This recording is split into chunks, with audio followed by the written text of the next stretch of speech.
Beynin %100'ünü kullanmak mümkün mü? Beynimizin %100'ünü çalıştırıp yapacağımız işe %100 odaklanabilmek mümkün mü? Aslında bu soruyu sormadan önce şunu sormamız lazım. Beyin hangi modda %100 çalışır? Beynimizi hangi moda sokarsak yapacağımız işte harika bir verim alırız ve harika bir odaklanma sağlarız ve kendimizin de en iyi versiyonu olabiliriz. İşte bu modun ismi Flow State ve bugün size bir psikolog ve bir nörobilimci olarak Flow State'i anlatacağım. Çünkü beyin her an aynı seviyede çalışmaz ve bazı anlar vardır ki insan kendi zihninde zirveye çıkar. İşte Flow state diyoruz bu ana da. Bu videoda flow state denen özel bilinç halinin beyinde tam olarak neleri değiştirdiğini, neden performansın bir anda arttığını ve bunu nasıl bilinçli olarak aktive edebileceğini sana anlatacağım. Önceki videoya geçmeden önce bu videoyu nasıl çekmeye karar verdiğimi size anlatacağım. Şimdi siz benden video bekliyorsunuz ve ben de sizlerin hayatını güzelleştirmek için video çekmek istiyordum. Ve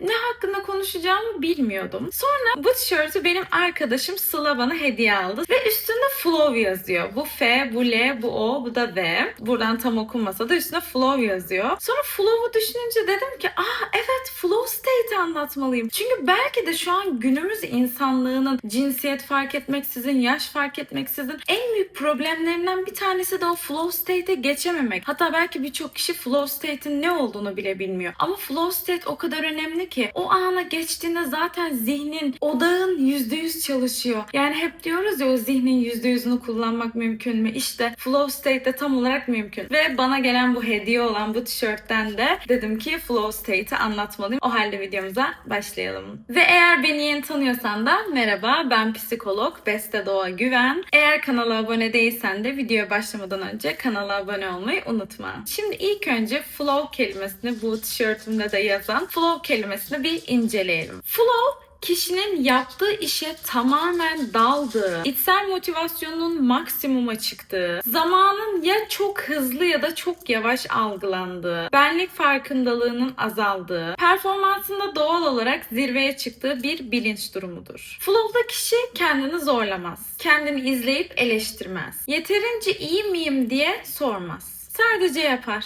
Şimdi nörobilimsel olarak flow derken beyinde neler olur bunu konuşalım. Flow state bir motivasyon meselesi değildir. Yani o flow state'e geçtiğimiz an aslında bizim çok motive olduğumuz, çok çalışmaya istekli olduğumuz an falan değildir. Bunun motivasyonla hiçbir ilgisi yok. O an beyin devrelerinin farklı bir şekilde çalışmasıdır. O an prefrontal korteks sessizleşir. Yani ön beynimiz. Normalde bizim prefrontal korteksimiz sürekli plan yapar. Sürekli bir şey düşünür. Sürekli gelecek için kaygılanır, geçmiş için üzülür, kendini eleştirir, bir şeylerde kusur arar, kafasından sürekli planlar oluşturur, sürekli korku yaratır. Acaba yanlış mı yaptım? Acaba eksik mi yaptım? Hep böyle düşünür prefrontal korteks normalde. Ama flow sırasında bu bölgenin aktivitesi geçici olarak azalır. Ve o anda ne olur? Aşırı düşünme azalır. Kendini izleme kapanır. Yani kendini izleme neydi? Acaba şu an yanlış mı yapıyorum? Acaba şu an kusurlu muyum? Acaba şu an tam odaklanabildim mi? Ya da ders çalışıyorsun ama ders çalışırken diyorsun ki acaba sınavı geçebilecek miyim? Halbuki şu an konumuz o değil. Değil mi? O anda aslında zihnin akışa geçer. Ve bu arada bu videoyu çekmem aslında hem bu tişörtle hem de okuduğum kitapla da birazcık oldu. Onu da göstereyim. Bu kitapta da ilham gelmeden bahsediyor. Yani hani mesela bizim o DH dediğimiz insanlar var ya, ilham veren kişiler var ya. Mesela Tchaikovsky. O nasıl ilham geliyor bunu anlatıyor. Ama aslında ilham dediğimiz şey tam olarak flow state. Veya Tchaikovsky demişken mesela yine Mozart. Hani bu kişilerin aslında ilham dedikleri şey flow state oluyor. Mesela benim akşamın bir vakti kitap okurken, evimde otururken bir anda evet ilham geldi dediğim şey ve bir anda bu kamerayı koyup bunu çekmemi sağlayan şeye de flow state deniyor. Mesela size anlattım, geçmişte çok başarılı bir öğrenciydim. Ya da üniversitede 2 bölüm birden okudum. Hem psikoloji hem işletme bölümünü çok başarılı bir şekilde bitirdim. Ve o kadar derin çalışabilirdim ki herkes şok olurdu. Hem derin çalışırdım hem sosyalleşirdim. Çünkü o an çalıştığım anlarda flow state'e giriyordum. Neyse, ilk başta bir nasıl olduğunu anlatalım, sonra bunları konuşuruz. Ve flow'un en güzel yanı ne biliyor musunuz? Normalde zor gibi gelen her şey o an o kadar akışta, o kadar kolay bir şekilde akıp gider ki sen o 1 saatlik yaptığın işte 1000 saatlik verim alırsın aslında. Flow'un güzel yanı tam olarak bu. İkincisi de dopamin, norepinefrin ve endorfin kokteyli. Bu üçü, yani kokteyl tam olarak. Flow sırasında zihninde ciddi bir nörokimyasal bir karışım ortaya çıkar. Bunlardan birincisi dopamin. Dopamin neydi? Birçok videomda anlattım. Bizim ödül, motivasyon, öğrenme, bununla ilgili olan nörotransmitterimiz. Bir de norepinefrin var. Aslında norepinefrin yine bu odaklanma, bu ilham gelme anındaki nörotransmitterimiz. Odaklanma, uyanıklık, keskin dikkat, bir şeye fokuslanma, bu norepinefrin. Bir diğeri de endorfin. Yani endorfini biz aslında farklı şekillerde de salgılıyoruz. Genellikle pek çalışmayla ilgili değil ama o çalışma anında aldığın keyif, o da endorfin. Bu yüzden flow hem yüksek performans hem de yüksek haz yaratır. Yani mesela benim tam olarak yaptığım şey, hani kitaba yeni başladım ve bakın bir oturuşta atıyorum kaç sayfa? 98 sayfa okumuşum bir oturuşta. Normalde hani sıkılmam, bıkmam lazım ya, hayır. Müthiş bir dopamin alıyorum. Kitap okuduğumda ya da işte o flow'a girdiğimde beynimde müthiş bir zevk oluyor. Ve bu 1 saat TikTok izlemekten aldığım zevkten daha güzel bir zevk. Çünkü o TikTok'ta 10 saniyede bir dopamin alıyorum ve boş bir dopamin. Aslında beyni tam olarak tatmin etmiyor o dopamin. Ama burada aldığım şey bambaşka. Bir sürü bilgi öğreniyorsun. Hani bu kitapta çok ekstra bir bilgi öğrenmedim. Yani reklam değil, bunu söylemeye gerek var mı bilmiyorum da. Hani normal bildiğim şeyleri tazeledim diyeyim. Yani ben bu arada kitap okumayı da bu yüzden yapıyorum. Ekran süremi kitaba vermek için biraz da bunu yapıyorum. Çünkü merak etme, tek siz değilsiniz. Hani TikTok'u, Instagram Reels'ı daha eğlenceli buluyor beynimiz. Çünkü 10 saniyede bir dopamin alıyoruz. Korkmayın, yani tek siz değilsiniz ekran süresi yüksek olan bu dünyada, korkmayın. Ama neyse, videomuza devam edelim. Ama size önerim kitap okuyun arkadaşlar. Bilerek kitabı da böyle çok göstermiyorum. Canınız ne istiyorsa okuyun. Ama ekran sürenizi de kitapla veya size iyi gelecek meditasyon da yapabilirsiniz. Ama neyse, konumuza dağıtmayalım. Devam edelim. Çünkü o yüksek haz nasıl oluyor biliyor musun? Beyin flow'dayken diyor ki ben ödül alıyorum, sen devam et diyor. Hani o kitabı okurken o her sayfada öğrendiğin yeni bir bilgide beyin diyor ki devam et, devam et, daha da çok yap. Mesela düzenli spor yapan arkadaşlarımdan da bunu duyuyorum. Spora gidesi gelmiyor ama gittikten sonra da diyor ki her gün gitmek istiyorum. Çünkü beyin gerçek dopamin alınca doymuyor ona. Daha da çok, daha da çok diyor gibi. Ya da aynı şekilde arkadaşlarım ya da sevgilim bana da doyamıyorlar. O yüzden, çünkü ben gerçek dopaminim diyormuşum. Şaka yapıyorum ama devam edelim şimdi. Peki flow state'in psikolojik şartları nelerdir? Flow state rastgele gelmez. İlk önce bunu bilelim. Yani böyle evde otururken bir anda gökten bir enerji indi ve flow state'e geçtim diye bir şey yok. Belli psikolojik koşulları sağlamamız gerekiyor. Bunlardan birincisi zorluk ve beceri dengesi. Flow'un en temel kuralı şudur: görev kişinin becerisinden bir tık zor olmalıdır. Yani yine o spor örneği gibi kaldıracağın yükün bir tık üstü bir yük yapmak. Ya da normalde hiç odaklanamayan birisindir ama oturup gerçekten kendini zorlayıp o kitabı okumak gibi. Normaldeki o kapasitenin bir tık üstünü girmek lazım. Hani böyle derler ya sporda, o ağırlığı şöyle girdim. Bir tık üstünü yapmak aslında senin bir tık zorlaması gerekiyor flow'a geçebilmen için. Çünkü çok kolaysa sıkılırsın. Çok zorsa da kaygılanırsın. Çünkü hatta motivasyonun kırılır çok zor olursa. Ama tam sınırdaysa flow, işte tam olarak o anda flow'a geçersin. Bu yüzden arkadaşlar, gelişim konfor alanında olmaz. Konfor alanından çıkmanız gerekiyor. Psikolojik gelişim için de böyle, tek flow için değil. Hani bir psikolog olarak söyleyeyim. Mesela zorlanman gerekiyor. Terapi alacaksın, düşüneceksin, kök inançlarını dönüştüreceksin, diyelim ki terapi alamıyorsan da. Şey çok kolay. Benim başıma bu geldi, şu geldi deyip oturmak çok kolay ama ben bunu niye çektim demek. Belki bu seni çok üzecek. Belki bir ay depresif duygular içinde olacaksın. Neden böyle kişileri hayatıma çektim? Niye bunu ben yarattım diyeceksin. Ama zorlanman lazım. Zorlandığında olacak o. O çocukluk travmalarını hatırlamak seni mutlu etmeyecek. Kimseye etmez. Ama o çocukluk travmalarını hatırlayıp belki çok ağlayacaksın, üzüleceksin ama işte o zorlandıktan sonra çözeceksin. Konfor alanından çıkmak gerekiyor arkadaşlar, kısacası hayatta her konuda. Flow state'de de burada, bu konumuz buraya gelmişken bunu da söylemek istedim. Yani gelişmek istiyorsan konfor alanında bu mümkün değil maalesef. Hiçbir konuda, tek bu konu için de değil. O yüzden psikolojik gelişim örneğini de verdim. Ama panik alanında da değil. Yani o seviyeyi çok yüksek de tutmayacaksın. Denge tam ortada olması lazım. Spor örneğinden gidelim. Senin için 2 kilo kaldırmak çok kolaydır ama kaldırsan sıkılırsın ve sana hiçbir etkisi olmaz. Ama sallıyorum 200 de çok fazla olur. 200'ü de kaldıramayacağın için bir anda spordan koparsın. O yüzden 20 en iyisidir, en idealidir. Ama seni bir tık zorlar 20. Çünkü senin belki de kaldırabileceğin kapasite 15'tir. Ama 20 böyle bir tık zorlar ama müthiş bir dopamin verir. Spor sadece bir örnekte hani buradaki. Kitapta olur, psikolojik gelişim olur, her şey olur. Spor bilerek hani yük, ağırlık güzel bir örnek verebileceğim için buradan örnek vermek istedim. İkinci psikolojik şartımızsa net ama mikro hedefler. Flow beyni belirsizliği sevmez. Bugün verimli olayım. Burada bir belirsizlik var. Flow yok. Verim dediğin şey ne? Mesela bana göre verim, bunu daha önce de söyledim, benim için uyumak. Benim için en güzel verim uyumak. Bunu size daha önce de anlattım. Ben herhangi bir krem sürmüyorum yüzüme. Ben diyet yapmıyorum, spor yapmıyorum ama mesela vücuduma baktığımda aynada kendimi çok güzel hissediyorum. Çünkü güzel uyuyorum. O kadar güzel uyuyorum ki zihnim de güzel çalışıyor, vücudum da güzel çalışıyor. Benim için en güzel verim uyumak. Ama bazı kişiler için verim dediğin şey saatlerce çalışmak olabilir. İşte bugün verimli olacağım dediğin şey ne? Net ol.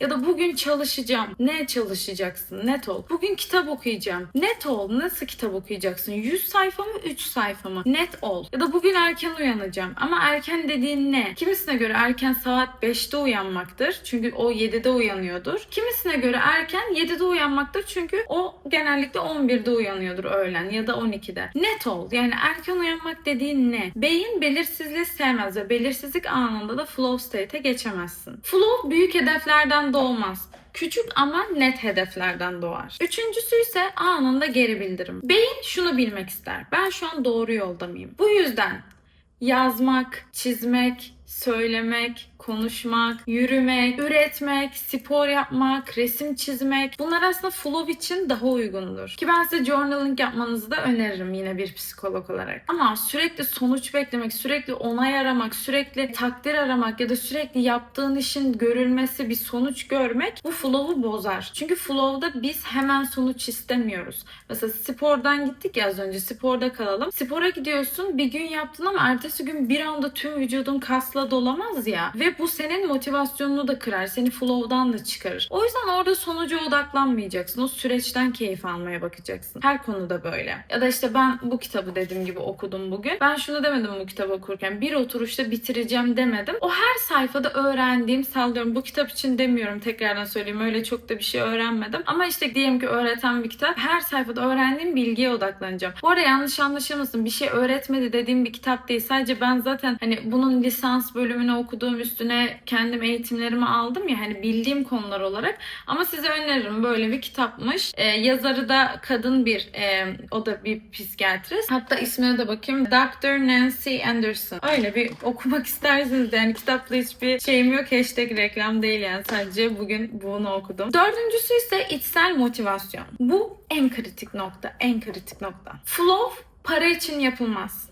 Flow onay için de yapılmaz. O bir zorunluluk için olmaz. Böyleyse flow gelmez yani. O ana geçemezsin. Flow state'e giremezsin. Anlam ve merak için ortaya çıkar. Yine benim kitabımdan gidelim. Ben bugün kitap okudum. Ama bunu para için yapmadım. Bunu onaylanmak için de yapmadım. Böyle evde biri bana vay be Beste ne güzel kitap okuyor, mükemmelsin için de yapmadım. Ben bunu merak için yaptım. İşte kendi zihnim için yaptım. O yüzden flow'a geçebildim. Bir oturuşta 98 sayfa okumuşum. Sonra hemen video çektim zaten gibi. İşte bak flow'a girdim çünkü gibi. Ama bunu onay için yapmadım. Bunu para için yapmadım gibi. Merak için, aslında kendimi tatmin etmek için yaptım. Anlam için yaptım. Buradaki en önemli şey anlam ve merak. Ve şu cümle sizin için bir anahtar niteliğinde olsun birçok konuda. Flow'un kapısını açan cümle nedir biliyor musunuz? Ben bunu yapmayı seviyorum. Bak bu cümle. Ben bunu yapmayı seviyorum. Ben bunu yapmaya mecburum değil. Ben bunu yapmalıyım ki para kazanmalıyım değil. Ben bunu yapmayı seviyorum. Ya da mesela size yine söylediğim bir şey. Flow'a girdim eski videolarımda. Benim için de bir şeyleri boyamak. Mesela bir şeyleri boyamak. Her şey olabilir. Ahşap boyamak olur. Bardakları boyamak olur. Kitaplarımı, defterlerimin üstünü falan boyuyorum. Ne bulursam böyle boyamayı seviyorum. Kavanoz, bardak, ne olursa olsun. Yani bundan ne karım var benim yani. Ama o seviyorum. O boyama yapmayı seviyorum. Nokta gibi. O anda flow state'e geçiyorsun işte. Ki ben o kadar şanslıyım ki gerçekten mesleğim için de öyle yani. Çocukluğumdan beri en büyük hayalim zaten psikolog olmak. olmaktı ve ben her seansta direkt flow state'e geçiyorum. Bu bir gerçek ve danışanlarım benim için çok kıymetli ve flow state'te olduğum için de aslında sürekli araştırıyorum bu konuda, bilmiyorum yani. Mesela ben şu an bu yaşımda dışarı çıkıp gezebilirdim. Sabah akşam TikTok'ta izleyebilirdim ama ben 23 yaşında bu yaşta bir sürü eğitim almayı, sürekli kitap okumayı seçtim ki işimde de daha da iyi olayım. Danışanlarım için daha da profesyonel bir psikolog olabileyim. Yani belki bir bilgi bile bir kitaptan öğrenebileceğim danışanlarıma karşı beni daha iyi bir psikolog yapacak ve daha iyi ilerlememizi sağlayacak gibi. Ben böyle düşünüyorum. Çünkü benim mesleğim bana göre flow state'im gibi. Ama zaten çocukluktan beri böyleydi. O yüzden kaderim bu. Belki de bilmiyorum. Ama kesinlikle flow state'de oldum, doğru. Peki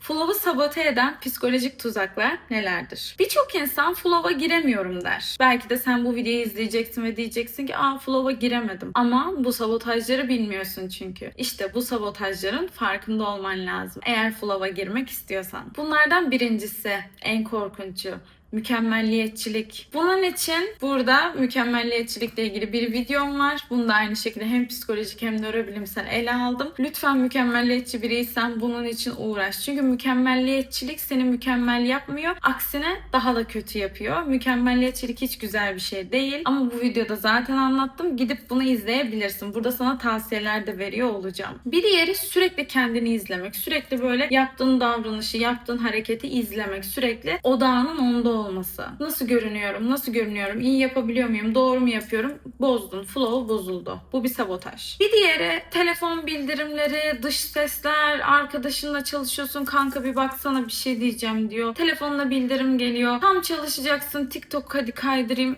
Bitti. Flow'dan çıktın. Dikkat et. Rahatsız edici şeylere ve bildirimlere dikkat et. Gerekirse telefonunu sessiz al gibi. Ve çoklu görev.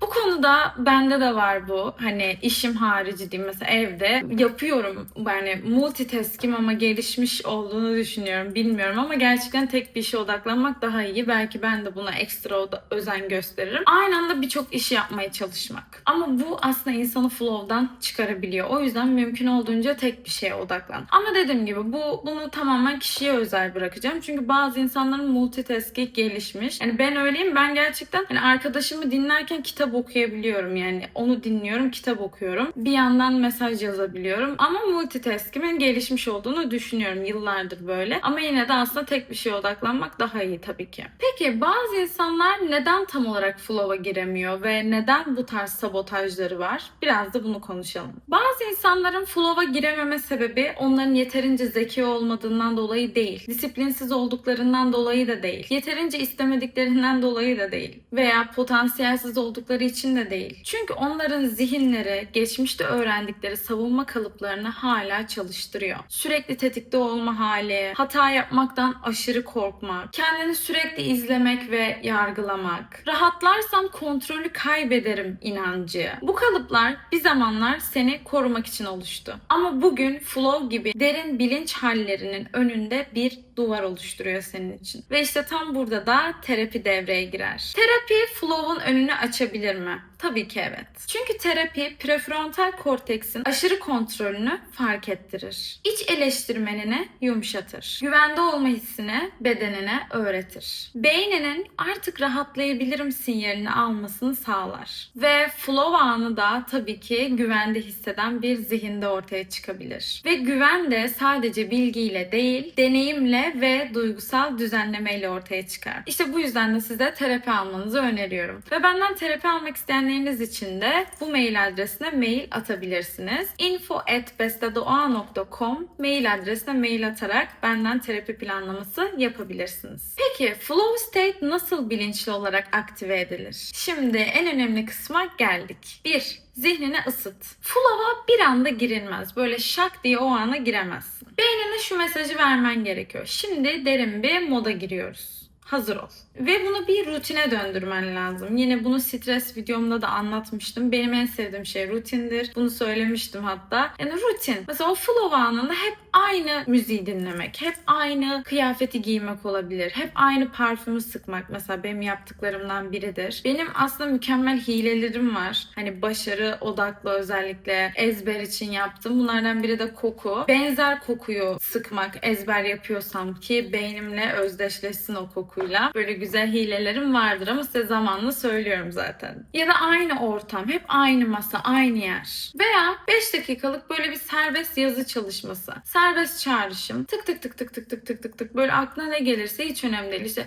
bugün ağaçları gördüğümde yeşildi de yeşil demişken aklıma şu geldi de işte ilkokul arkadaşımda bu olmuştu. Hani direkt o bir zihni bir boşalt. Bir temizle o zihni ki öyle başla. Çünkü öbür türlü zihninin arka planında bır bır bır bir şey öterken sen o flow state'e giremezsin. Bilinç akışı yapmak çok iyi gelebilir. Bir diğeri, lütfen telefonunu uzağa koy. Bak dediğim gibi bu tek sen değilsin. Tek sen değilsin. Yalnız değilsin. Sende bir sorun yok. Sende bir problem yok. Günümüzde her insanın odağı mahvolmuş durumda. Çünkü bir beyin 10 saniyelik Reels videosundan mı, TikTok videosundan mı daha zevk alır? 10 saatlik çalışmadan mı? Tabii ki 10 saniyelik videodan işte, ama bu herkesin odağını mahvetti. Haliyle senin beynin diyor ki sen çalışırken, okuma yaparken işte. Bu arada çalışmak için değil flow state bu arada. Genel her şey için flow state. Ben şu an bu videoyu çekiyorum ya, flow state'deyim şu an. Ben yürüyüşe çıksaydım flow state'e geçecektim. O flow state'e bir anda mesela alışveriş yaparken de ben flow state'e girebiliyorum. Yani alışverişteyim ve böyle flow state'e geçiyorum. Yani anlatamam, böyle direkt oraya odaklıyım. Mükemmel bir an oluyor. O da bir flow state. Ya da ben danışanımı dinlerken flow state'de oluyorum seansta gibi. İlla çalışmak için demiyorum ama ders çalışmaktan örnek verelim. Senin beynin TikTok izlemek varken niye ders çalışmaya odaklansın? O yüzden olabildiğince o telefonu uzakta tutmaya çalış. Ve dediğim gibi tek sen böyle değilsin, bunu da bil. Veya bildirimleri kapat mesela. Bir diğeri performansı değil, süreci izle. Flow'un düşmanı neydi az önce dedik? Ne kadar iyi yapıyorum? İyi miyim? Güzel yapıyor muyum? Yeteri kadar iyi miyim? Bu flow'un düşmanıdır. Onun yerine şunu diyeceksin. Yapıyorum. Yapıyorum şu an. Evet, bunu şu an yapıyorum. Ne kadar iyi yaptığımın bir önemi yok. Ben şu an yapıyorum. Ne kadar mükemmel olduğumun bir önemi yok. Ben başladım buna ve ben şu an bunu yapıyorum. Yeterli benim için. Mükemmel. Bu flow için daha iyidir. Ve unutma ki flow kendinle temas halidir. Flow aslında senin ruhunun, bedeninin ve zihninin böyle aynı anda keyif aldığı bir andır. Yani bunu nasıl anlatacağım bilmiyorum ama tam olarak böyle diyebilirim. Yani kendinle temasa girmek aslında mükemmel bir an. Ve bu hal seni daha üretken yapar. Daha yaratıcı yapar. Daha canlı yapar. Daha kendin gibi hissettirir ve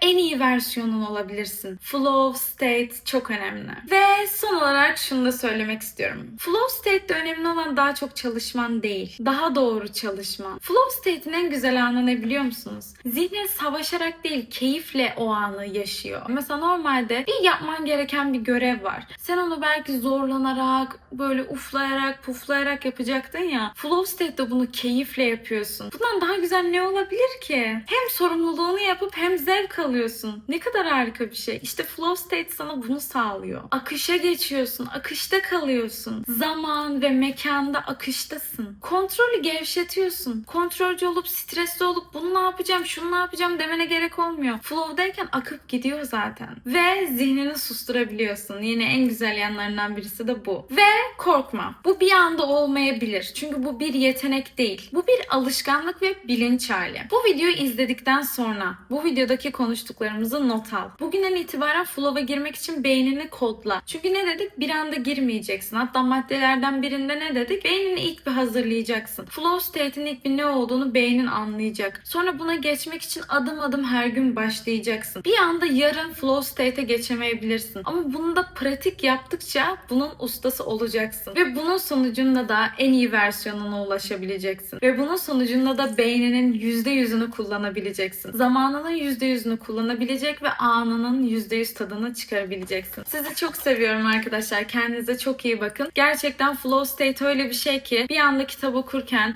arkadaşımın aldığı tişörtteki flow yazısından bir anda video çekerken burada sizle konuşurken kendimi buldum. İşte bu da flow state ama sadece flow state değil. Sizi çok sevmem. Gerçekten iyi ki varsınız arkadaşlar. Yani normalde dediğim gibi bu kalp burada dursun şu an. Normalde dediğim gibi yani benim hiç vaktim olmuyor kendi işimden dolayı. Ama siz benimle bu kadar güzel yorumlarınızı paylaştıkça, bu kadar güzel şeyler yazdıkça elimde değil tabii ki sizin için. Ben de buraya video çekmeye devam ediyorum. İyi ki varsınız. Sizi çok ama çok seviyorum. Bir sonraki videoda görüşmek üzere. Kendinize çok iyi bakın. Bye bye.